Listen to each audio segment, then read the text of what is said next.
Amigos e amigas, muito boa noite, muita paz para todos e para todas.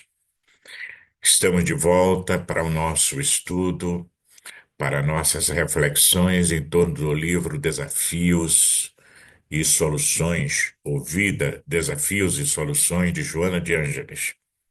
Hoje iniciando o capítulo 1, que tem o título Vida.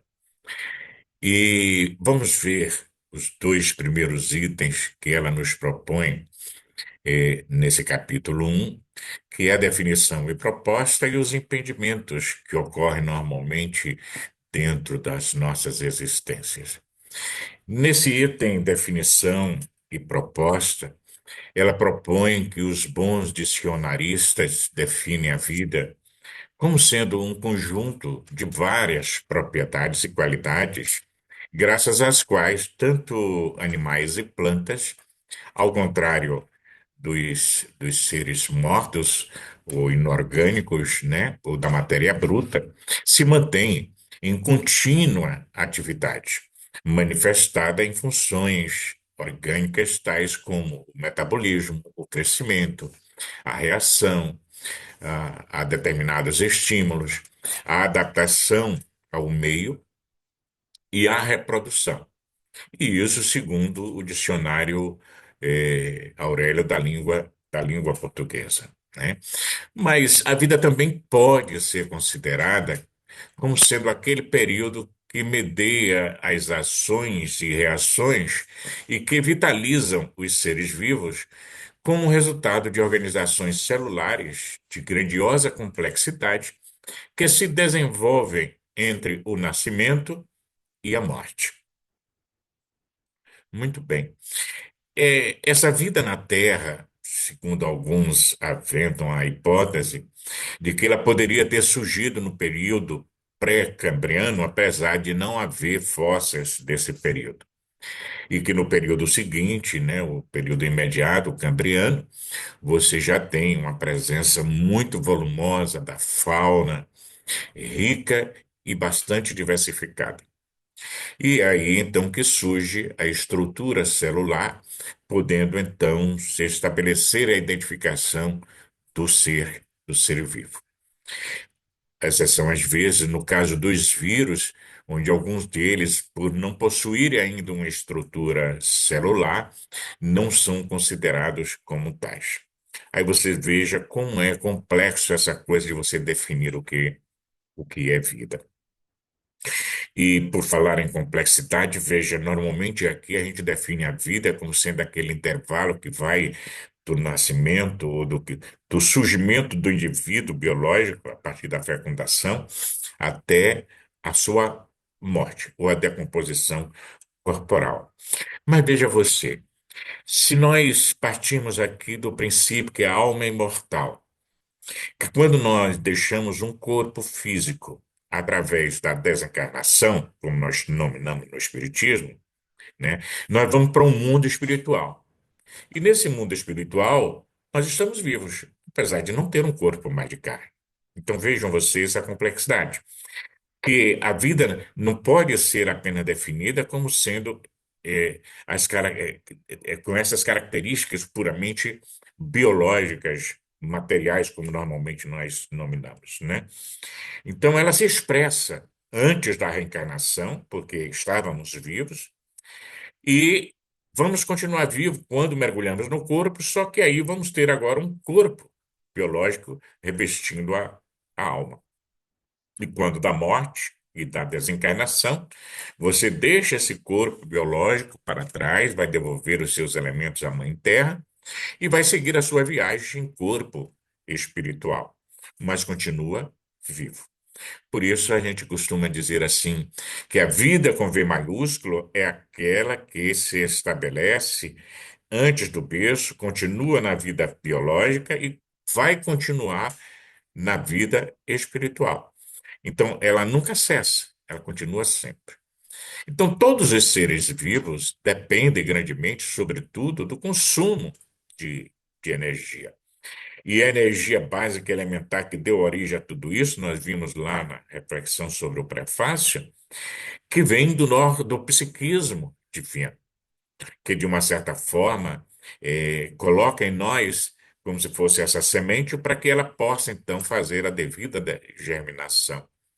E assim nós sabemos que a vida, em termos biológicos, ela existe graças ao, sobretudo, o nosso Sol, que vai penetrar toda a nossa Terra, né, onde converte milhões e milhões, né, mais de 20 milhões de toneladas de massa por segundo em energia a fim de poder manter todo esse sistema em perfeito funcionamento para a manutenção dos vegetais e todos os seres vivos de uma forma em geral. Então a vida se manifesta ou manifesta-se conforme a sua estrutura própria e peculiar, sendo detectada por cada estudioso conforme a sua percepção, conforme a sua análise, de acordo com o seu conhecimento, seu ângulo de entendimento, né, para poder então ter essa percepção e essa definição de vida. Ela vai nos lembrar, por exemplo, que Santo Agostinho denominava a vida como sendo uma coisa assim, filosoficamente, muito simples de ser entendida como sendo apenas nutrição, crescimento, depauperamento, e tendo por causa principal a existência de um princípio que traria em si próprio o fim, né? Que ele denominava de intelecto. A gente vai estudar no Espiritismo essa questão, principalmente nas primeiras páginas do Livro dos Espíritos, sobre a energia vital, o fluido vital.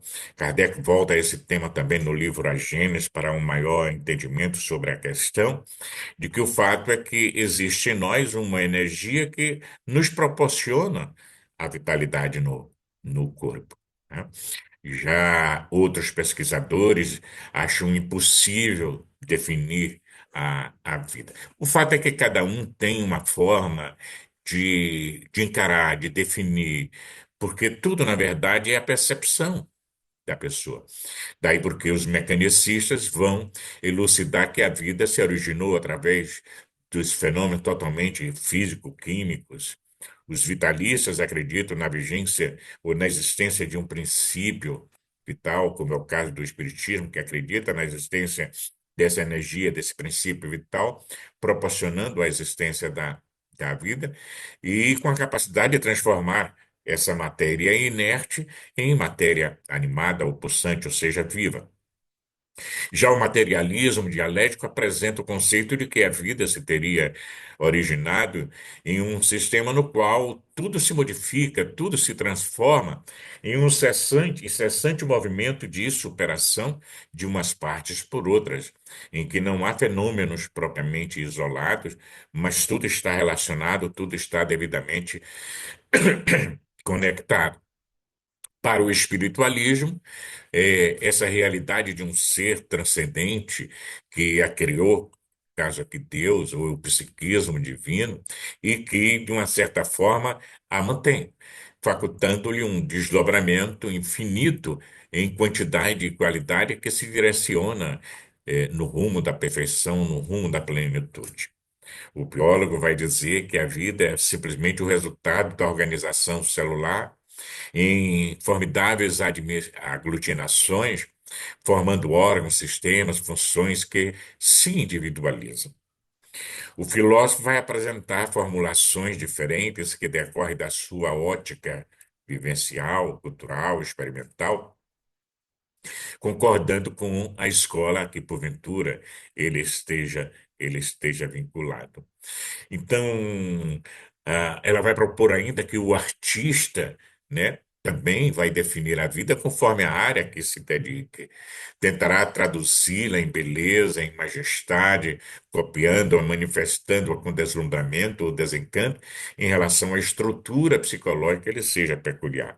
Então, se você perguntar a um artista, a um filósofo, a um materialista, a um espiritualista o que é vida, cada um vai lhe dar um conceito conforme a sua percepção.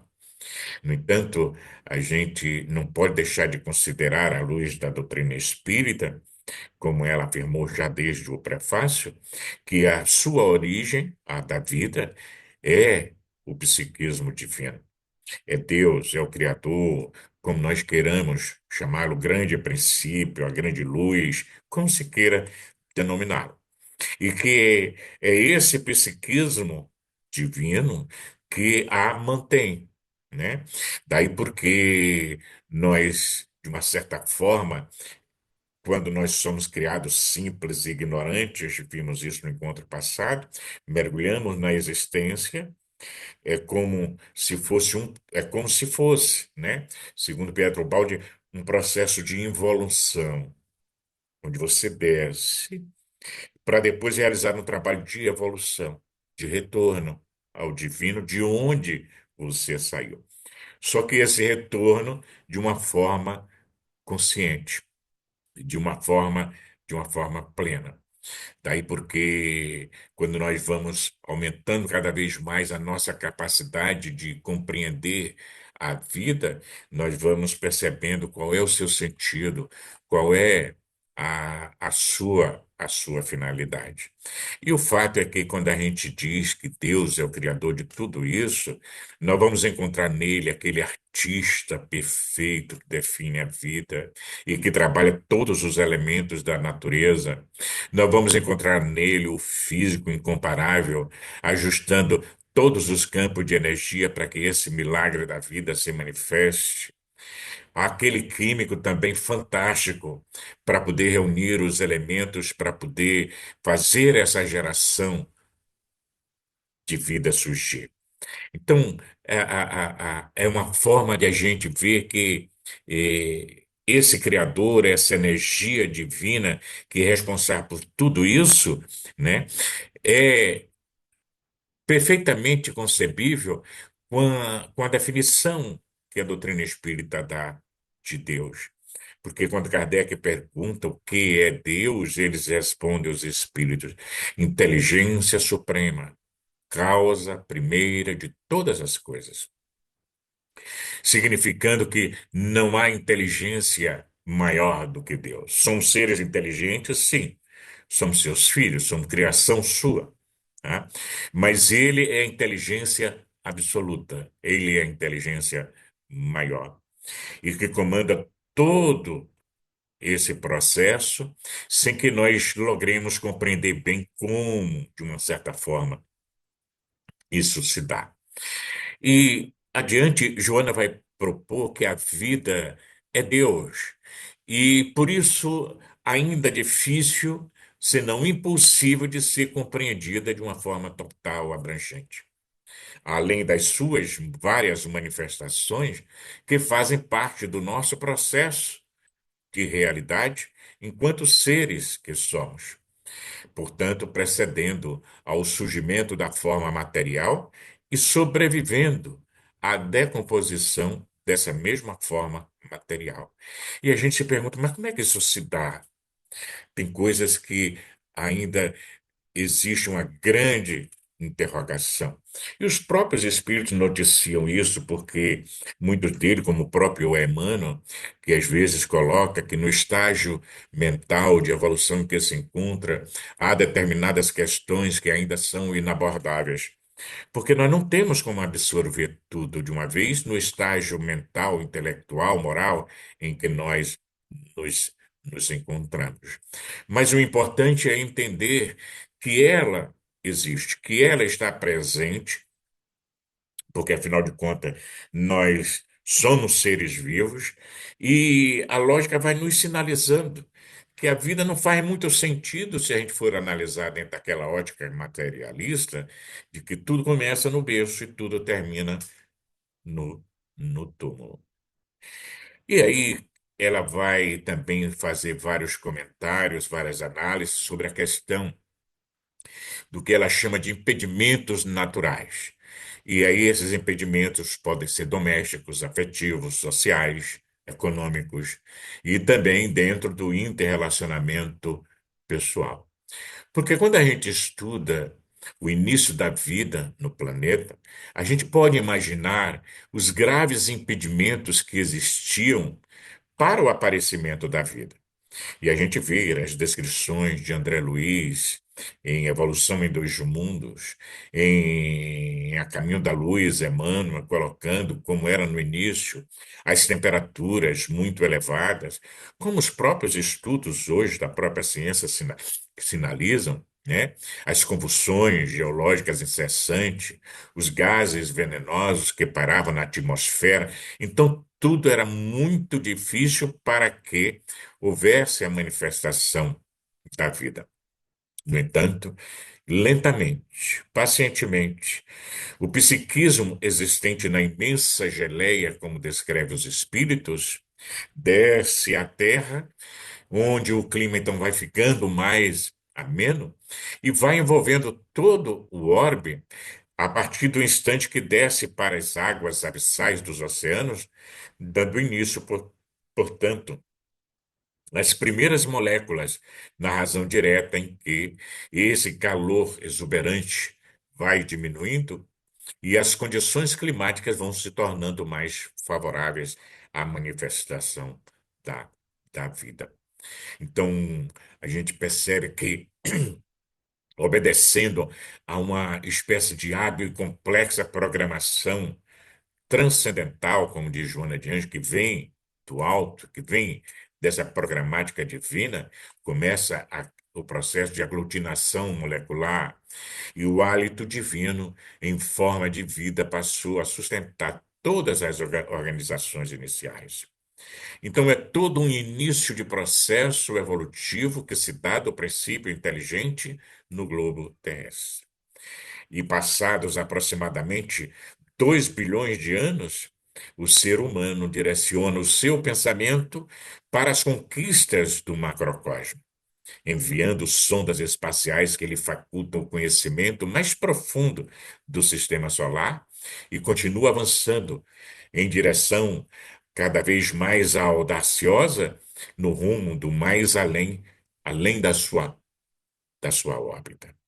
Então, veja, é um número estrondoso, 2 bilhões de anos para chegarmos aonde nós nos encontramos. Mas apesar de todo o desenvolvimento tecnológico que o homem na atualidade já conseguiu, não há uma correspondência no que diz respeito ao crescimento moral, afirma Joana. E, como consequência, o próprio homem ameaça o seu ecossistema que lhe preserva a existência física. E, enlouquecido pelas ambições, né, vai atirando-se no abismo da loucura, na busca cada vez mais do gozo, da riqueza, do prazer e assim por diante. E aqui a gente vê na atualidade isso acontecendo, né? Apesar do homem tecnológico ter chegado, logrado um grande avanço no campo da intelectualidade, né? A gente percebe que no campo das emoções, no campo da moral, deixa-se muito a desejar. E como é inevitável no suceder dos ciclos da nossa evolução, as conquistas vão acontecendo, os prejuízos também de cada experiência, que vão se refletir de forma imediata nas existências posteriores, gerando muitas situações que nós denominamos como karma negativo, como processo de resgate, à medida que vai se exigindo uma maior contribuição do ser para depurar-se, para desenvolver outras áreas do seu ser, para despertar outras potencialidades que continuam aguardando a devida oportunidade. Daí porque os grandes impedimentos à expressão da vida que se podem relacionar como sendo, como diz o título, né, domésticos, sociais, afetivos, econômicos e no campo dos relacionamentos interpessoal. Porque o espírito, em curso nessas suas realizações, ele vai repetindo por atavismo automatista, né, as mesmas experiências, particularmente aquelas nas quais ele malogrou, até fixar novas aprendizagens, até ele apreender o que necessita. Por isso, Aristóteles costumava afirmar que o conhecimento se adquire, mas a virtude se exercita. É aquela diferença que fizemos no estudo lá do prefácio, quando a gente distingue o que significa aprender e apreender, como diz Joana de Ângeles. Então, a apreensão é a aplicação daquele conhecimento adquirido para que se transforme em virtude. É aquele conhecimento adquirido que vai se transformar mais adiante em sabedoria, como a gente costuma também dizer. E o conhecimento do dever e a virtude da responsabilidade, consequentemente, caminham de mãos dadas, desenvolvendo recursos latentes e aprimorando-os através dos contributos que as sucessivas encarnações vão oferecer. E é em face dessa conjuntura que os impedimentos domésticos ou familiares têm as suas raízes na necessidade de um princípio inteligente que rege a vida humana conviver com os problemas ou as bênçãos que produziu nas atividades anteriores e cujas raízes se encontra vinculado.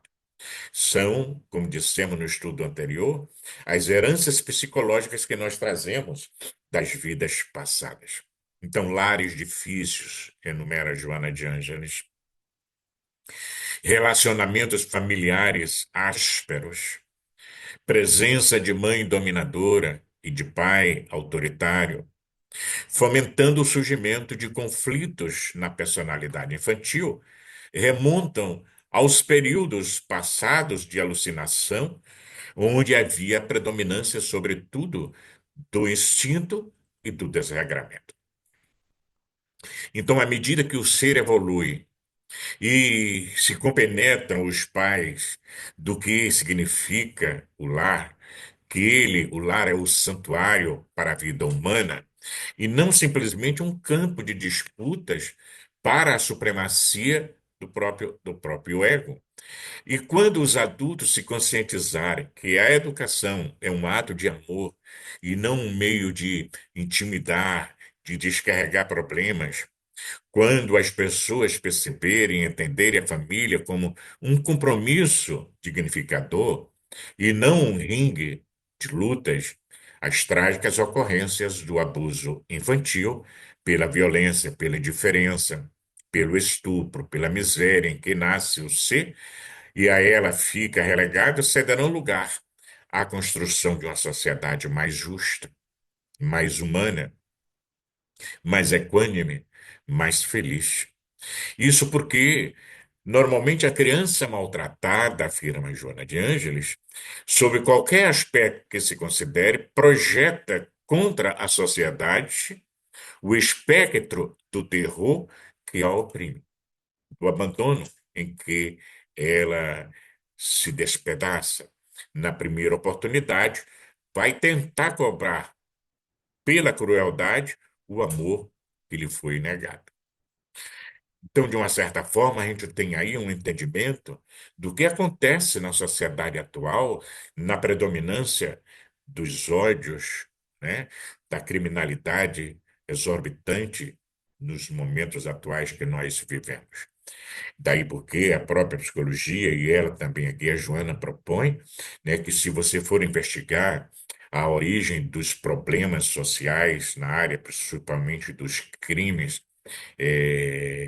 que acontece, os criminosos empedernidos, como ela diz, feitas devidas exceções, você vai encontrar justamente essa problemática dentro do processo educativo que o ser sofreu desde a sua infância, por lares infelizes, famílias desajustadas, grupos perversos que normalmente se reúnem num verdadeiro simulacro familiar, vitimados pelo abuso, pelo descaso e assim por diante.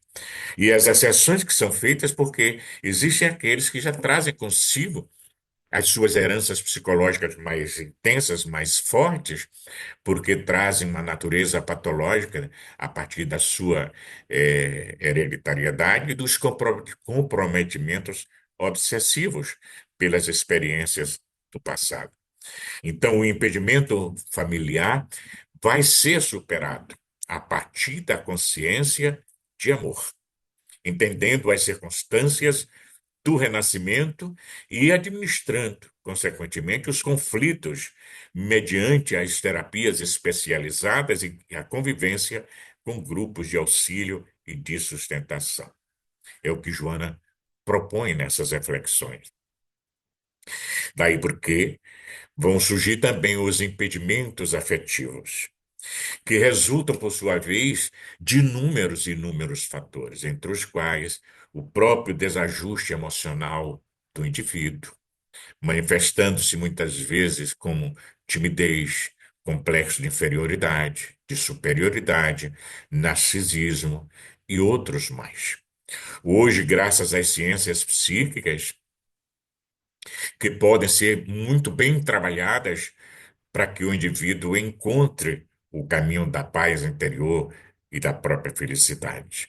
Portanto, as marcas psicológicas perturbadoras são cicatrizadas, não cicatrizadas, melhor dizendo, fazem-nos refugiar-nos na infância infeliz, procurando muitas vezes sustentar a imagem de desvalor que lhe foi inculcada ou que se lhe estereotipou, negando-se a liberdade e o direito de ser ditoso, de ser feliz.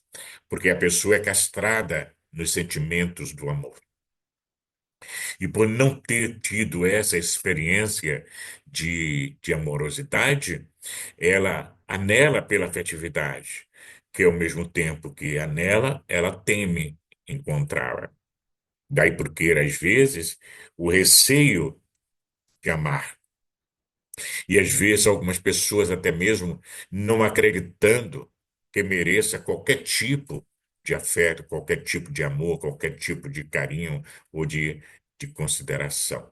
E isso faz com que surja no ser a insegurança, o ciúme, a desconfiança sistemática, a dominação do outro diante de pessoas mais fragilizadas nessa área da afetividade e tombando, às vezes, em tormentos maiores no campo da sua psicologia, iniciando-se, às vezes, no crime, na extinção da própria vida pelo suicídio, né? Ou do homicídio daquele que diz amar e assim por diante.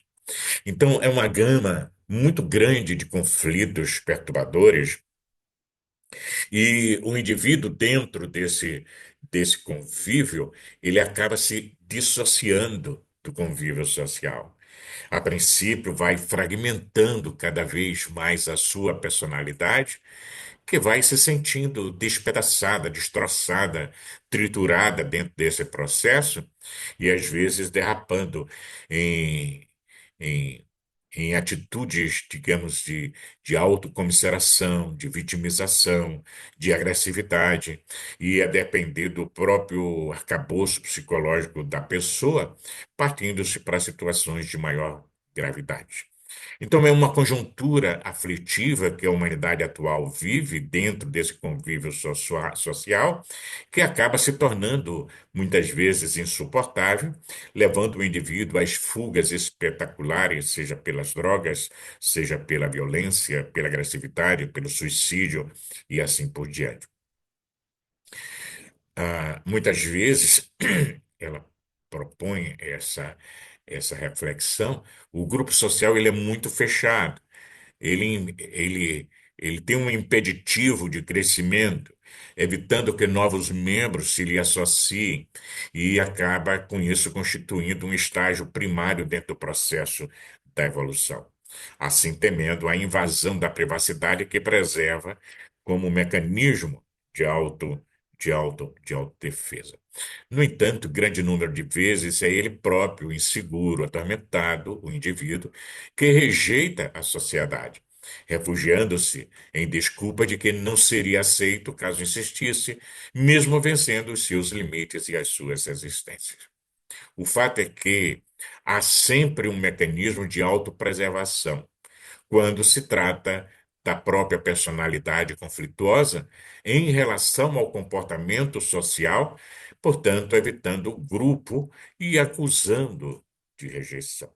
Então vejam que é um fenômeno um tanto complexo, onde, de uma certa forma, a sugestão para ir se superando isso é aquele trabalho de autodescobrimento, onde ela tem uma obra, né, sobre essa questão do autodescobrimento, essa busca interior que nós precisamos fazer a fim de nos conhecermos mais, de sabermos de fato o que somos, como nós estamos, entendendo que ao mesmo tempo somos luz e somos sombra, somos bem e somos mal, mas que nós temos um destino glorioso pela frente. E que as dificuldades atuais é apenas uma etapa desse processo de aprendizagem que nós precisamos vencer, que nós precisamos superar.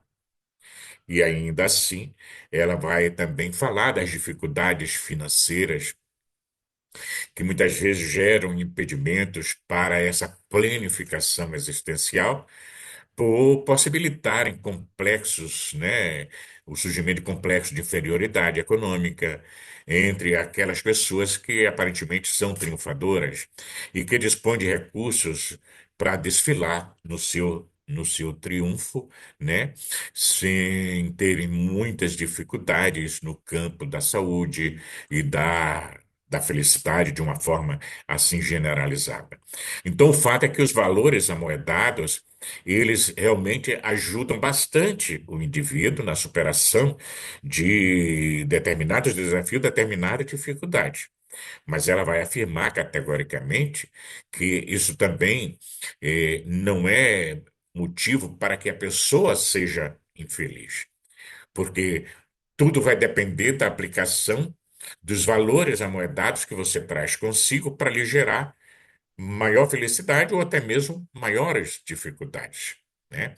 Então, o fato é que esses valores amoedados, de uma certa forma, diminuem as provações, ensejam um maior conforto, uma maior comodidade, mas nunca, nunca vai impedir as ocorrências pelas quais o espírito precisa passar para poder crescer. Daí a dor alcança ricos e pobres. Ele não os visita considerando a classe econômico-social. É de acordo com a sua programática reencarnatória e a sua necessidade de aprendizagem. Então, quando se possui uma personalidade bem estruturada, bem arrumada, onde a pessoa, inclusive, busca cada vez mais se conhecer, para saber lidar com esses desafios existenciais, os desafios econômicos se apresentam e são avaliados. E é uma dificuldade, é um desafio, sim, mas que podem ser devidamente superados. Daí porque os grandes exemplos, inclusive, que a gente vê dentro da humanidade, eles não eram pessoas ricas, economicamente falando, mas eram pessoas ricas de felicidade e de plenitude no que faziam. E a gente vê o exemplo de um Gandhi, de uma Madre Teresa de Calcutá, de uma Irmã Dulce, de um Chico Xavier, de um Divaldo Franco e outros personagens mais em todo o mundo. Significando dizer que o bem-estar econômico não é sinônimo de felicidade, né?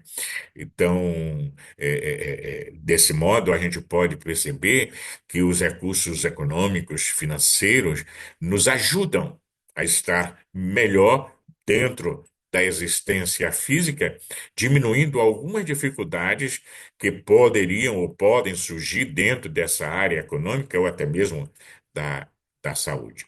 Mas ela não pode ser entendida como sendo o único motivo pelo qual deveríamos gastar toda a nossa energia para encontrar a felicidade, porque normalmente o pensamento é: se eu tiver o financeiro bem resolvido, eu serei feliz. E a experiência mostra que não é bem assim. Daí porque uma personalidade bem desenvolvida, desbloqueada, ela encara esses desafios, esses impedimentos existenciais, como uma espécie de teste de valorização, sentindo-se convidada a lutas e esforços que mais lhe desenvolve a capacidade para enfrentar futuras dificuldades. E o amadurecimento psicológico, emocional, dá-se a pouco e pouco, jamais através de golpes, surpresa, muito do agrado dos inseguros e dos sonhadores. Enquanto sejam identificados impedimentos, né, à nossa planificação ou à planificação da vida, nós estamos num processo constante de crescimento, de evolução, de aprimoramento e de valorização existencial, de desenvolvimento intelecto-moral, tendo em vista essa plenitude que todos nós almejamos. Então, ao invés de serem simplesmente obstáculos, né, eles são encarados como um estímulo para a luta, são encarados como uma espécie de emulação à descoberta, à aplicação de recursos que haja, que estão ignorados dentro de nós e que podem ser aplicados com eficiência para a nossa harmonia pessoal. Vamos meditar sobre essas questões, né? A definição da vida e a sua aplicação, a sua finalidade, o seu sentido e os impedimentos naturais que existem na área doméstica, na área afetiva, na área social e dos relacionamentos interpessoal. De hoje a 8, voltaremos a estar juntos analisando o tema doença e saúde e obsessões. Um abraço, boa noite. Fica com Deus.